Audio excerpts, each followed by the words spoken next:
കൊച്ചിയിലേക്ക് പോകാം. അവിടെ തിയോഫിൻ കൂടി ചേരുന്നുണ്ട്. ആ തിയോഫിൻ മധ്യ കേരളത്തിലും LDF സ്ഥാനാർത്ഥികൾ അങ്ങനെ ആദ്യഘട്ട പ്രചാരണങ്ങൾ ശക്തമാക്കി കഴിഞ്ഞിരിക്കുന്നു എന്നുള്ളതാണ്.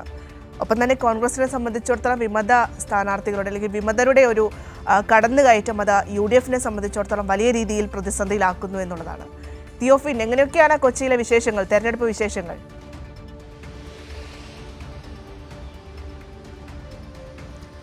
ഭദ്ര, പൊതുവെ മധ്യ കേരളത്തിലെ മിക്ക ജില്ലകളിലും എറണാകുളം, തൃശ്ശൂർ, ഇടുക്കി, കോട്ടയം ഒക്കെ ഉൾപ്പെടെ, ആലപ്പുഴയൊക്കെ ഉൾപ്പെടെ എല്ലായിടത്തും LDF സ്ഥാനാർത്ഥികൾ ആദ്യഘട്ട പ്രചാരണത്തിലേക്ക് സജീവമായി കഴിഞ്ഞു. എന്തായാലും എല്ലായിടത്തും പ്രചാരണങ്ങൾ പുരോഗമിക്കുകയാണ്. രാവിലെ തന്നെ ഒരു 8 മണിയോടുകൂടി സ്ഥാനാർത്ഥികളൊക്കെ പുറത്തിറങ്ങും.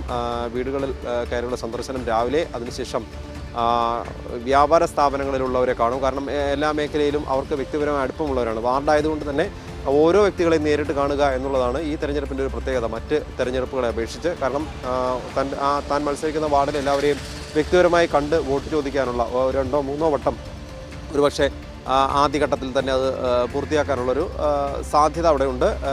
ഓരോ മുക്കിലും മൂലയിലും വാർഡിൻ്റെ എല്ലാ ഭാഗത്തും എത്തി വോട്ടർമാരെ നേരിട്ട് കണ്ട് ഓരോ വോട്ടർമാരെയും കാണാം. ഒരു കുടുംബത്തിൽ ഒരുപക്ഷെ 5 പേരുണ്ടെങ്കിൽ 5 പേരെയും 1 or 2 തവണയായി സന്ദർശിക്കുമ്പോൾ അവരെ കാണാൻ കഴിയും. അങ്ങനെയുള്ള ഒരു സന്ദർശനം. ഒപ്പം വൈകുന്നേരം ഉച്ചയ്ക്ക് ചൂട് ഉള്ള സമയമാണ്. അപ്പോൾ ഉച്ചയ്ക്ക് ഒരു അല്പസമയം ഇടവേളയുണ്ട്. അതിനുശേഷം ഒരു 3 മണിയോടുകൂടി തന്നെ വീണ്ടും സജീവമായി സ്ഥാനാർത്ഥികൾ രംഗത്തിറങ്ങും. ഇന്നലെ അവധി ദിവസമായിരുന്നു. ഇന്നലെ പല ആളുകളും വോട്ടർമാരൊക്കെ വീട്ടിലുള്ള ദിവസങ്ങളായിരുന്നതുകൊണ്ട് തന്നെ കുറേ സ്ഥാനാർത്ഥികൾക്ക് ഈ വോട്ടർമാരെയൊക്കെ വീട്ടിൽ കാണാൻ സാധിച്ചിരുന്നു. ഒപ്പം ഇന്ന് വർക്കിംഗ് ഡേ ആണ്. ഇന്ന് രാവിലെ മുതൽ തന്നെ എല്ലാവരും സജീവമാണ്. അങ്ങനെ അവർ ജോലി ചെയ്യുന്ന സ്ഥലങ്ങളിലെത്തി ഈ വോട്ടർമാരെ കാണുക, ഒപ്പം രാവിലെ വീടുകളിലെത്തി കാണുക, വൈകുന്നേരം ഈ തിരക്ക് ഒഴിഞ്ഞ സമയത്ത് അതിനുശേഷം കാണാവുന്നവരെ കാണുക.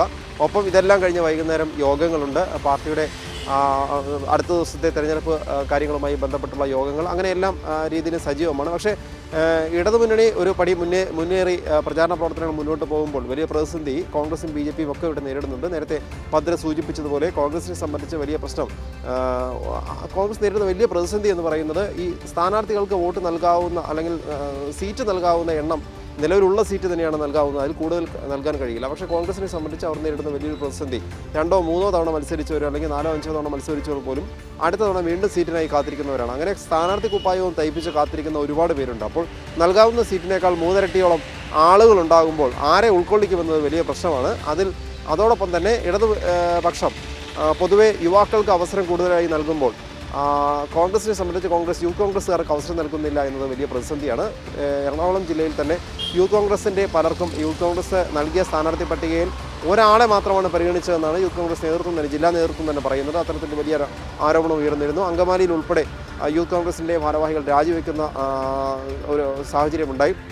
അങ്ങനെ ഒട്ടനവധി പേർ ജില്ലയിൽ തന്നെ യൂത്ത് കോൺഗ്രസിൻ്റെ സ്ഥാനാർത്ഥി, അതായത് യുവാക്കൾക്ക് അവസരം നൽകുന്നില്ല എന്ന കാര്യം തന്നെ ഉയർത്തിപ്പിടിച്ചുകൊണ്ട് പാർട്ടി വിട്ടു പോകുന്ന സാഹചര്യമുണ്ടായി. ഇതുകൂടാതെ സിറ്റിംഗ് കൗൺസിലർമാർ പാർട്ടി വിട്ടു പോകുന്നതാണ് കോൺഗ്രസിന് നേരിടുന്ന വലിയൊരു പ്രതിസന്ധി. അത് തൃശ്ശൂരിലുമുണ്ട്, എറണാകുളത്തുമുണ്ട് വലിയ പ്രതിസന്ധി. എറണാകുളത്തെക്കുറിച്ച് പോവുകയാണെങ്കിൽ വലിയ പൊട്ടിത്തെറിയാണ് കോൺഗ്രസിനുണ്ടാകുന്നത്. കോൺഗ്രസിലെ സ്ഥാനാർത്ഥി നിർണ്ണയം ഇപ്പോഴും മുഴുവൻ സ്ഥാനാർത്ഥികളെയും പ്രഖ്യാപിച്ച് കഴിഞ്ഞിട്ടില്ല. ഈ സ്ഥാനാർത്ഥി നിർണ്ണയം ഇന്നലെ ജില്ലാ പഞ്ചായത്തിലെ ഏതാനും സ്ഥാനാർത്ഥികളെ പ്രഖ്യാപിച്ചു. അതിലുൾപ്പെടെ വരെ വലിയ തർക്കങ്ങളുണ്ടായിരുന്നു. സ്ഥാനാർത്ഥി നിർണ്ണയം കയ്യാങ്കളിൽ വരെ ഈ DCC ഓഫീസിലേക്ക് എത്തി എന്നുള്ളൊരു സൂചനയും നമുക്ക് ലഭ്യമാകുന്നുണ്ട്. എന്തായാലും വലിയ തർക്കങ്ങളും കാര്യങ്ങളും കോൺഗ്രസിനെ സംബന്ധിച്ച് ഈ പാർട്ടിയുമായി അല്ലെങ്കിൽ ഈ സ്ഥാനാർത്ഥി നിർണ്ണയവുമായി ബന്ധപ്പെട്ടുണ്ട്. സ്ഥാനാർത്ഥി സീറ്റ് ലഭിച്ചവർ സന്തോഷിക്കുമ്പോൾ നേരത്തെ കാത്തിരുന്ന സീറ്റ് ലഭിക്കുമെന്ന് വിചാരിച്ചിരുന്നവർ പലപ്പോഴും പല നേതാക്കളുടെയും നോമിനികളൊക്കെയാണ് അങ്ങനെ കയറിക്കൂടുന്നത്. അതുകൊണ്ട് തന്നെ യുവജനങ്ങൾക്ക് ഒരു അവസരം നൽകിയിട്ടില്ല, പ്രത്യേകിച്ച് യൂത്ത് കോൺഗ്രസിൻ്റെ ഭാരവാഹികൾക്ക്. അത് യൂത്ത് കോൺഗ്രസ് നേതാക്കൾ തന്നെ കഴിഞ്ഞ ദിവസം പറഞ്ഞതാണ്. ഞങ്ങൾ സമരം നടത്തി അടികൊണ്ട് നടക്കുന്ന ഞങ്ങൾക്കൊന്നും അവസരമില്ല എന്നൊരു പ്രതിഷേധമായി ഉയർത്തുകയും ചെയ്തു. വാർത്താ സമ്മേളനം നടത്തി ഉൾപ്പെടെ കാര്യങ്ങൾ പറയുന്ന സാഹചര്യം പോലും ഉണ്ടായിരുന്നു. എന്തായാലും വലിയ യുവാക്കളെ നിഷേധിക്കുന്ന അല്ലെങ്കിൽ യുവജനങ്ങൾക്ക് അവസരം കാര്യമായി എന്തായാലും കോൺഗ്രസ് കൊടുക്കുന്നില്ല, അത് വ്യക്തമാണ്. അത് യുവ സംഘടനയുടെ നേതാക്കൾ തന്നെ പറയുന്നുണ്ട്. ഒപ്പം വലിയ പ്രതിസന്ധി സിറ്റിംഗ് കൗൺസിലർമാർ ഉൾപ്പെടെ പാർട്ടി വിട്ട് പോകുന്നതാണ്. നേരത്തെ ഇപ്പം ഡെപ്യൂട്ടി മേയറും കോൺഗ്രസിൻ്റെ നേതാവുമായിരുന്ന KR പ്രേമകുമാർ കഴിഞ്ഞ ദിവസം പാർട്ടി വിട്ടു. അതുകൂടാതെ വനിതാ ലീഗ് ജില്ലാ സെക്രട്ടറി സജി കബീർ അവർ രണ്ടുപേരും വിമതരായി മത്സരിക്കാനുള്ളൊരു തീരുമാനത്തിലാണ്. പ്രേംകുമാർ പള്ളുരുത്തി കോണം ഡിവിഷനിൽ നിലവിലുള്ള UDF സ്ഥാനാർത്ഥി, ആ സ്ഥാനാർത്ഥി പ്രഖ്യാപനം കഴിഞ്ഞു. ആ UDF സ്ഥാനാർത്ഥിക്കെതിരെ വിമതനായി പ്രേമകുമാർ മത്സരിക്കും. ഒപ്പം കൽവത്തി ഡിവിഷൻ, അത് മുസ്ലിം ലീഗിൻ്റെ ഡിവിഷനാണ്, കൽവത്തി ഡിവിഷനിൽ മുസ്ലിം ലീഗ് സ്ഥാനാർത്ഥിക്കെതിരെ ലീഗ് വിട്ട സജി കബീറും മത്സരിക്കും. വലിയ പ്രതിഷേധം രണ്ടുപേരും കഴിഞ്ഞ ദിവസം തന്നെ ഉയർത്തിയിരുന്നു. അതായത് ഡിവിഷനുകളിൽ സ്വാധീനമുള്ളവർക്കും ജനങ്ങളുമായി അടുപ്പമുള്ളവർക്കും സീറ്റ് നൽകുന്നില്ല. ഒപ്പം ഈ വാർഡിലുള്ളവർ വോട്ടർമാർക്ക് അറിയാത്ത സ്ഥാനാർത്ഥികളെ രംഗത്തിറക്കുന്നു എന്നൊരു പ്രതിഷേധവും ഉയർത്തുന്നുണ്ട്. 15 വർഷത്തോളമായി കൗൺസിലറായിരുന്നു ഈ ഡെപ്യൂട്ടി മേയറായിരുന്ന പ്രേമകുമാർ. ഒപ്പം പ്രേമകുമാർ ഉയർത്തിയ മറ്റൊരു പ്രശ്നം കൂടിയുണ്ട്. കെ ബാബു MLA ഇടപെട്ടാണ് മറ്റൊരു സ്ഥാനാർത്ഥി അവിടെ പ്രഖ്യാപിച്ചത്. തൻ്റെ സീറ്റ് നിഷേധിച്ചതെന്ന ഗൗരവമുള്ള ഒരു ആരോപണം കൂടി പ്രേമകുമാർ ഉയർത്തിയിരുന്നു. അതോടൊപ്പം തന്നെ കഴിഞ്ഞ തവണ റിബലായി മത്സരിച്ചു, ലീഗിൻ്റെ ഒരു റിബൽ സ്ഥാനാർത്ഥിയെ മത്സരിച്ച് ജയിച്ചയാളാണ് ടി കെ അഷ്റഫ് തിരിച്ച് ലീഗിലേക്ക് പോയിട്ടുണ്ട്. ഒപ്പം ലീഗിൽ ഇപ്പോൾ അഷ്റഫ് ശക്തനായി മാറിയിരിക്കുന്നു. ലീഗ് നേതൃത്വം അഷ്റഫിന് അടിയറ പറഞ്ഞിരിക്കുന്നു എന്നൊരു വലിയ ആരോപണം കൂടി സജി കബീർ ഉന്നയിക്കുകയും ചെയ്തിരുന്നു. ഇനി തൃശ്ശൂരിലേക്ക് പോയാൽ തൃശ്ശൂരിനെ സംബന്ധിച്ച് തൃശ്ശൂരിലും ഒരു സമാനമായ സാഹചര്യമുണ്ട്. DCC ജനറൽ സെക്രട്ടറി ഉൾപ്പെടെ ഒപ്പം 3 സിറ്റിംഗ് കൗൺസിലർമാരും അങ്ങനെ വലിയ ഒരു ഗ്രൂപ്പ് തന്നെ അവിടെ പാർട്ടി വിട്ടു പോയിരിക്കുന്നു. UDF കൗൺസിലർ നിമ്മീർ അപ്പായി കോൺഗ്രസ് വിട്ടു. കാരണം അർഹമായ അവസരം ലഭിക്കുന്നില്ല എന്ന് ഒരു ഉയർത്തി കാണിച്ചുകൊണ്ട് തന്നെയാണ് അവർ നേരത്തെ പാർട്ടി വിട്ടത്. അവർ LDFനൊപ്പം ചേർന്ന് പ്രവർത്തിക്കാനുള്ള ഒരു തീരുമാനത്തിലാണ്. കുര്യച്ചിറ വെസ്റ്റിൽ സീറ്റ് നൽകാത്തതിനെ തുടർന്നാണ് DCC ജനറൽ സെക്രട്ടറി ആയിരുന്ന രവി ജോസ് താണിക്കൽ രാജിവെച്ചത്. പാർട്ടിയോടുള്ള വലിയ പ്രതിഷേധമാണ്. വളരെ സജീവമായി തന്നെ തൃശ്ശൂർ ജില്ലയെ സംബന്ധിച്ച് ജില്ലാ നേതൃത്വത്തിനൊപ്പം നിന്ന് പ്രവർത്തിച്ച ഒരാളായിരുന്നു രവി ജോസ് താണിക്കൽ. രവി ജോസും കോൺഗ്രസിൻ്റെ പല പരിപാടികളിലും പൊതുപരിപാടികളിലും യോഗങ്ങളിലും ചർച്ചകളിലും ഒക്കെ സജീവമായി ഉണ്ടായിരുന്ന ആളാണ്. അദ്ദേഹം അവിടെ പാർട്ടി വിട്ടിരിക്കുന്നു. കുര്യച്ചിറ മുൻ ഡിവിഷൻ കൗൺസിലറായിരുന്ന ഷോമി ഫ്രാൻസിസ്, അതോടൊപ്പം മുൻ കൗൺസിലർ തൃശ്ശൂർ ഈസ്റ്റ് മണ്ഡലത്തിലെ കോൺഗ്രസ് നേതാവ് കൂടിയായ ജോർജ് ചാണ്ടി, ഇവരൊക്കെ രാജിവെച്ചിരിക്കുന്നു. അങ്ങനെ വലിയ കൊഴിഞ്ഞുപോക്ക് കോൺഗ്രസിൽ നിന്നുണ്ടാകുന്നു. ഇവിടെ സമാനമായി തന്നെ BJP നേരിടുന്ന വലിയൊരു പ്രതിസന്ധി. BJP സംബന്ധിച്ച് നമുക്കറിയാം, തദ്ദേശ തെരഞ്ഞെടുപ്പിൽ പകുതിയോളം സീറ്റുകൾ വനിതകൾക്കുള്ളതാണ്. യോഗ്യരായ വനിതാ സ്ഥാനാർത്ഥികളെ ഈ ഡിവിഷനുകളിൽ, അതായത് ഡിവിഷനുകളിലെ വാർഡുകളിലൊക്കെ ജനങ്ങൾ അറിയുന്ന ഒരു വനിതാ സ്ഥാനാർത്ഥിയെ കിട്ടാൻ BJP കഷ്ടപ്പെടുകയാണ്. ആ സാഹചര്യത്തിൽ തന്നെ പല സീറ്റുകളിലും കോൺഗ്രസിൽ നിന്ന് കൊഴിഞ്ഞു വരുന്നവർ കിട്ടുമോ, അവരെ സ്ഥാനാർത്ഥിയാക്കാൻ കഴിയുമോ എന്ന പ്രതീക്ഷയോടെ കാത്തിരിക്കുകയാണ്. ഇപ്പോഴും ബാക്കിയാണ്. എന്തായാലും വലിയ പ്രതിസന്ധി കോൺഗ്രസും BJP നേരിടുന്നുണ്ട്, കൊഴിഞ്ഞുപോക്ക് നേരിടുന്നുണ്ട്. കാരണം ഇതെല്ലാം ഒരു ചിട്ടയായ സംവിധാനമില്ലാതെ തന്നെ ഒരുപാട് പേർ സ്ഥാനാർത്ഥിയാകാൻ കാത്തിരിക്കുന്നു. നേതൃത്വത്തിന് താല്പര്യമുള്ള മറ്റു ചിലരെ സ്ഥാനാർത്ഥികളാക്കുന്നു. അപ്പോൾ ഇവർ പിണങ്ങി പോകുന്നു. അങ്ങനെ പാർട്ടി വിട്ടു പോകുന്നവർ ഇവിടുന്ന് പോയി അപ്പുറത്ത് ചേരുന്നു, കോൺഗ്രസിൽ നിന്ന് പോയി BJPയിൽ ചേരുന്നു. അങ്ങനെ കോൺഗ്രസിൽ നിന്ന് വിട്ടുപോയവർ BJPയിൽ ചേർന്ന ഏതാനും സംഭവങ്ങൾ അടുത്തിടെ നമുക്ക് കൊച്ചിയിൽ തന്നെ കാണാൻ കഴിഞ്ഞു. കൊച്ചി വൈറ്റില ഡിവിഷൻ കൗൺസിലറായിരുന്ന സുനിത ഡിക്സൺ സുനിത ഡിക്സണാണ് ഇത്തവണ തെരഞ്ഞെടുപ്പിന് മുമ്പ് ആദ്യം BJPയിൽ എത്തിയത്. അതിനുശേഷം ഇടപ്പള്ളി ഭാഗത്തെ കൗൺസിലറായിരുന്ന ദേവൻകുളങ്ങരയിലെ കോൺഗ്രസ് കൗൺസിലർ UDF കൗൺസിലറായിരുന്നു. അവർ പിന്നീട് BJPയിൽ ചേർന്നു. അങ്ങനെ ഈ രണ്ട് പാർട്ടികൾ തമ്മിൽ അങ്ങോട്ടും ഇങ്ങോട്ടും മാറി കളിക്കുകയാണ്. ഒരു പാർട്ടി വിട്ട് വരുന്നവരെ മറ്റവർ കാത്തിരിക്കുന്ന ഒരു അവസ്ഥ കൂടിയുണ്ട്.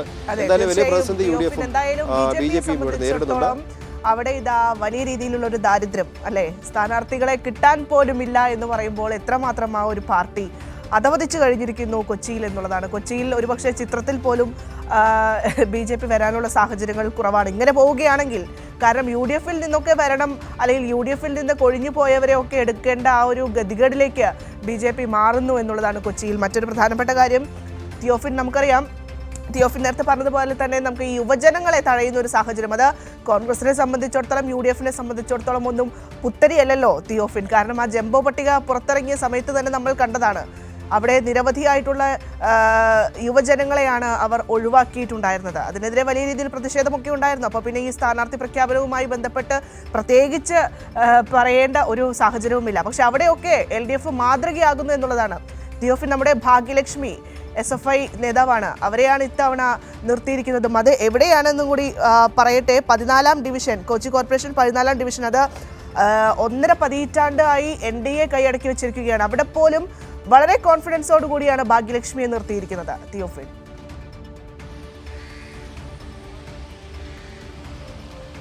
തീർച്ചയായും ഭദ്ര, അതായത് നമുക്ക് ഇടത് പാർട്ടികൾ, പ്രത്യേകിച്ച് CPM-ഉം അതെ CPI-യും അതെ, യുവജനങ്ങൾക്ക് ധാരാളം അവസരം കൊടുക്കുന്നുണ്ട്. അതായത് ഈ പ്രത്യേകിച്ച് പാർട്ടികളുടെ ഒരു തീരുമാനം തന്നെ അതാണ്. പുതിയവർ കടന്നു വരട്ടെ, പുതിയ മുഖങ്ങൾ, യുവജനങ്ങൾ, യുവരക്തം ഈ പൊതുപ്രവർത്തനത്തിലേക്ക് കടന്നു വരട്ടെ. അപ്പോൾ തന്നെയാണ് ഈ രാഷ്ട്രീയ രംഗത്ത് മാറ്റമുണ്ടാവുക, വികസന രംഗത്ത് മാറ്റമുണ്ടാവുക. കാരണം അവർക്ക് ഉയർത്തിപ്പിടിക്കാനുള്ള ഒരുപാട് വിഷയങ്ങളുണ്ടാവും. അതിനുവേണ്ടി തന്നെ വളരെ കൃത്യമായി തന്നെ അവസരം നൽകുന്നുണ്ട്. എന്നാൽ ഈ കോൺഗ്രസും BJPയും നേരിടുന്ന പ്രതിസന്ധി എന്ന് പറയുന്നത് നമ്മൾ നേരത്തെ സൂചിപ്പിച്ചത് തന്നെയാണ്. അതായത് നേരത്തെ പലതവണ അവസരം കിട്ടിയവർ, ഒരുപക്ഷെ ജയിച്ചവരും ജയിക്കാത്തവരും ഒക്കെ ആയിക്കോട്ടെ, അവസരം കിട്ടിയവർ വീണ്ടും വീണ്ടും അതേ അവസരം കിട്ടുന്നതിന് വേണ്ടി കാത്തിരിക്കുകയാണ്, ഒഴിഞ്ഞു പോകാൻ തയ്യാറല്ല. അത് പാർട്ടിയുടെ നേതൃത്വത്തിലാണ്. പാർട്ടി സ്ഥാനങ്ങളാകട്ടെ, പാർലമെന്ററി പാർട്ടി രംഗത്ത് മത്സരിക്കുമ്പോഴാകട്ടെ, ഇവരൊന്നും ഒഴിഞ്ഞു മാറാൻ തയ്യാറല്ല. അവരുടെ നേതൃത്വത്തെ, പാർട്ടി നേതൃത്വത്തെ സ്വാധീനിച്ച് എങ്ങനെയെങ്കിലും അവിടെ ഉറച്ചു നിൽക്കാനുള്ള ശ്രമങ്ങൾ നടത്തുന്നു. ആ സാഹചര്യം ഉണ്ടാകുമ്പോഴാണ് യുവജനങ്ങൾക്ക് അവസരം നിഷേധിക്കപ്പെടുന്നത്. അത് ഇപ്പോൾ ഭദ്ര പറഞ്ഞതുപോലെ തന്നെ കഴിഞ്ഞ ദിവസം യൂത്ത് കോൺഗ്രസിൻ്റെ ഒരു ജില്ലാ നേതാവ് പറയുകയും ചെയ്തു, നിങ്ങളിത് ഇടതുമുന്നണിയെ കണ്ടുപഠിക്കണം. LDF യുവാക്കൾക്ക് അവസരം നൽകുമ്പോൾ, DYFIയിലുള്ളവർക്കും SFIയിലുള്ളവർക്കും ഒക്കെ അവസരം നൽകുമ്പോൾ നിങ്ങൾ തീർത്തും ഞങ്ങളെ അവഗണിക്കുകയാണെന്ന് വ്യക്തമായി തന്നെ നേതൃത്വത്തോടും പരസ്യമായി തന്നെ പറയേണ്ട ഒരു സാഹചര്യം കൂടി ഉണ്ടായിരുന്നു. എന്തായാലും യൂത്ത് കോൺഗ്രസ് നേതാക്കൾക്ക് തന്നെ മനസ്സിലായിട്ടുണ്ട് തങ്ങൾക്ക് അവസരം കിട്ടുന്നില്ല. അത് പാർട്ടിയുടെ ഒരു പക്ഷേ പുനഃസംഘടന വരുമ്പോൾ നേതൃസ്ഥാനങ്ങളിലേക്ക് പരിഗണിക്കപ്പെടുന്നില്ല. ഇത് തന്നെയുമല്ല, ഇത്രയും അധികം, കാരണം ഒരുപക്ഷെ നമുക്കറിയാം നിയമസഭാ സീറ്റുകളിലൊക്കെ പരിഗണിക്കുമ്പോൾ 140 സീറ്റുകളാണുള്ളത്, 20 സീറ്റ് ലോക്സഭയിലേക്ക് വരുന്നു. അപ്പോൾ ആ 2 തെരഞ്ഞെടുപ്പിലും അതിനുള്ള സാധ്യതകളില്ല. പിന്നെ യുവാക്കൾക്കോ അല്ലെങ്കിൽ പുതിയ ആളുകൾക്ക് അവസരം നൽകാൻ സാധ്യതയുള്ളത് തദ്ദേശ തെരഞ്ഞെടുപ്പാണ്. അവിടെ പോലും പുതിയ തലമുറ അവഗണിക്കപ്പെടുന്നു എന്നതാണ് കോൺഗ്രസിൽ ഉണ്ടാകുന്ന വലിയൊരു പ്രതിസന്ധി. അത് കോൺഗ്രസ് യുവജനങ്ങൾ, യൂത്ത് കോൺഗ്രസ് ഭാരവാഹികൾ പലരും അത് തുറന്നു പറയുകയും ചെയ്തു. അത് സംസ്ഥാന പ്രസിഡന്റ് ഉൾപ്പെടെ കഴിഞ്ഞ ദിവസം പറഞ്ഞതാണ്. OJ ജിനീഷാണ് ആദ്യം ആ വിഷയം ഉയർത്തി കാണിച്ചത്. തങ്ങളെ അവഗണിക്കപ്പെടുന്നു, സമരം കൊണ്ട് തല്ലുകൊണ്ട് നടക്കുന്ന തങ്ങൾക്ക് അവസരമില്ല എന്നതാണ് വല്ലാതെ നിഷേധിക്കപ്പെടുന്നത്. കാരണം അവർക്കത് തോന്നാൻ കാരണം അത് ഇടതുമുന്നണി യുവാക്കൾക്ക് അവസരം കൊടുക്കുന്നു, വിദ്യാർത്ഥികൾക്ക് ഉൾപ്പെടെ SFI DYFIയിലും ഒക്കെ പ്രവർത്തിച്ചവർക്ക്, അതായത് സജീവമായി പ്രവർത്തിക്കാൻ തയ്യാറുള്ളവർക്ക് ജനങ്ങളുടെ പ്രശ്നങ്ങൾ ഉയർത്തിപ്പിടിച്ച് അത് കോർപ്പറേഷൻ കൗൺസിലായാലും പഞ്ചായത്ത് യോഗങ്ങളിലായാലും അത് ഉയർത്തിപ്പിടിച്ച് സംസാരിക്കാൻ കഴിയാവുന്ന ആളുകളെ അവരെ കണ്ടുപിടിച്ച് അവർക്ക് വേണ്ടി അവസരം നൽകുകയാണ്. അങ്ങനെ പുതിയൊരു തലമുറയെ ഈ പാർലമെൻ്ററി പാർട്ടി രംഗത്തേക്ക് കൊണ്ടുവരുന്ന ഒരു ശ്രമം ഇടതുമുന്നണി നടത്തിക്കൊണ്ടിരിക്കുമ്പോഴാണ് പുതിയവർക്ക് അവസരം നൽകില്ല എന്ന് പറയുന്നത്. നമുക്കറിയാം ഈ നിയമസഭാ തെരഞ്ഞെടുപ്പുകളിൽ പക്ഷേ കോൺഗ്രസ് ഒരിക്കലും പുതുമുഖങ്ങൾക്ക് വളരെ കുറവാണ്. ഒരു പക്ഷേ 1% അല്ലെങ്കിൽ 2% ഒക്കെ ആയിരിക്കും അവസരം നൽകുന്നത്. അങ്ങനെ പോലും നമുക്ക് പറയേണ്ടി വരും. ബാക്കിയെല്ലാം നേതൃനിരയിലുള്ള ആളുകൾക്ക് വീണ്ടും വീണ്ടും അവസരം കൊടുക്കുന്നു. ഒരുപക്ഷെ 5ഉം 10ഉം തവണ മത്സരിച്ച ആളുകൾ ഇപ്പോഴുമുണ്ട്.